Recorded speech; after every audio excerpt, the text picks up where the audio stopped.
편의점에 들어온 20대 남성이 여성 직원에게 휴대전화를 빌립니다. 휴대전화 도난을 우려해 직원이 계산대 안쪽에서 통화하라고 안내했는데 남성은 갑자기 계산대 서랍을 열어보면서 두리번거립니다. 이상함을 느낀 직원은 바로 신고 버튼을 누르고 남성이 나가지 못하게 막아섰습니다. 하지만 남성은 욕설과 함께 삿대질을 하더니 이내 직원에게 폭력을 휘두르기 시작했습니다. 직원의 목과 팔을 잡아 흔들고 팔꿈치로 얼굴을 때리기까지 했습니다. 2분 넘게 계속된 폭행은 이를 목격한 행인이 편의점 안으로 들어와 남성을 제지하고 나서야 멈췄습니다.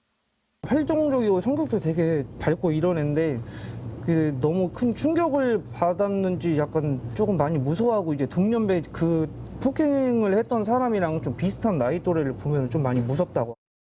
이 남성은 2주 전 같은 편의점에 담배를 사러 왔다가 신분증을 확인하려는 다른 직원에게도 다짜고짜 욕설을 하고 신고하지 말라고 협박까지 한 것으로 확인됐습니다. 지난해 11월 대전의 다른 편의점에서도 40대 남성이 여성 직원을 흉기로 위협하고 담배를 훔치려다 경찰에 잡혔습니다. 편의점은 나홀로 근무가 많고 24시간 영업을 해 범죄에 취약할 수밖에 없습니다. 일단은 심야 영업을 하잖아요. 그리고 또 그 공포를 많이 느낄 수 있다고 하는 그런 여성들이 또 홀로 근무를 하고 있고. 지난 2021년 한 해 동안 편의점에서 일어난 범죄는 15,000여 건으로 최근 2년 사이 1,100여 건 증가했습니다. MBC 뉴스 박선진입니다. 어제 오후 서울 종로구. 마스크도 끼지 않은 한 남성이 편의점 안으로 들어옵니다. 무슨 말을 하는가 싶더니 갑자기 계산대 앞 물건들을 집어 던집니다. 20대 여성 점원이 휴대폰을 들자 손목을 잡고 놔주질 않습니다. 칼을 찾더래요. 마스크 쓰라고 그러니까 라이터 같은 거 집어 던지고 신고하면 여기다 때려 부순다, 너 칼로 찔른다. 가까스로 탈출한 직원이 주변에 도움을 요청해 경찰이 올 때까지 문을 막을 수 있었습니다.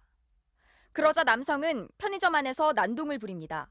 냉장고에서 소주병을 꺼내 문을 향해 마구 던지고 물건이 쌓인 진열대는 넘어뜨립니다.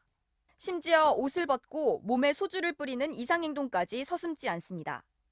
남성은 20분 넘게 이 편의점 안을 돌아다니면서 매대를 쓰러뜨리거나 물건을 부수는 등 난동을 부렸습니다. 난데없는 봉변에 점주는 황당함을 넘어 절망감까지 든다고 했습니다.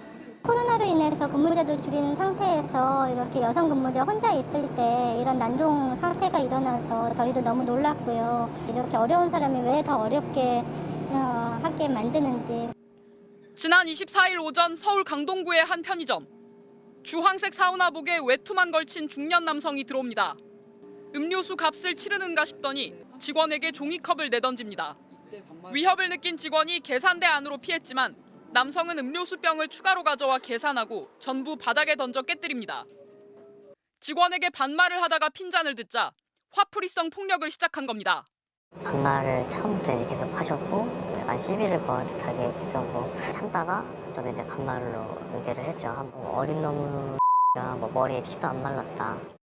급기야 남성은 직원의 얼굴을 때리며 계산대 안으로 들어왔고 주먹과 손바닥으로 머리와 안면을 계속 가격했습니다. 맞던 직원이 손으로 머리를 감싸자 머리채를 잡은 채 폭행을 이어갔습니다. CCTV에 포착된 폭행만 17차례, 전치 3주 부상을 입었습니다. 계속 맞고 얼굴 맞고 복부 맞고 머리채 잡히고 피만 날 정도로 약간 좀 돌 씹는 듯한 느낌 있죠. 보다 못한 손님이 말려도 듣지 않았습니다. 유리병을 바닥에다가 던지면서 사정없이 그냥 죽일 듯이 때렸어요. 얼굴도 막 주먹으로 때리고. 직원이 계산대에 112 비상벨을 눌러 신고하자 남성은 유유히 떠났습니다. 그런데 출동한 경찰은 남성이 사우나복을 입고 있었다는 직원의 진술을 듣고 CCTV까지 확인했는데도 주변만 둘러보고 현장을 떠났습니다. 해당 사우나는 편의점과 같은 건물에 있었지만 경찰은 가보지 않았습니다. 요 근래 매일 거의 왔었던 손님이었어요. 경찰이 그러면 이렇게 찾아오거나 그런 적도 없어요. 경찰이 떠나고 약 2시간 뒤 가해 남성은 같은 옷차림으로 다시 나타나 결제했다가 깬 음료수를 다시 내놓으라며 우격다짐으로 다른 음료수를 가져갔습니다. 그 사이 다른 직원으로 교대됐던 게 그나마 다행이었습니다. 무서운 거죠. 언제든 다시 올 수 있다는 생각이 또 있으니까. 경찰은 가해 남성이 남긴 영수증을 토대로 카드사를 통해 신원을 확인하고 있습니다. 경찰은 초동 대처가 미흡했다는 지적에는 현장에서 영수증을 확보했던 만큼 긴급 체포 사안은 아니라고 판단했다며 검거해서 엄격히 수사하겠다고 밝혔습니다. MBC 뉴스 김민영입니다.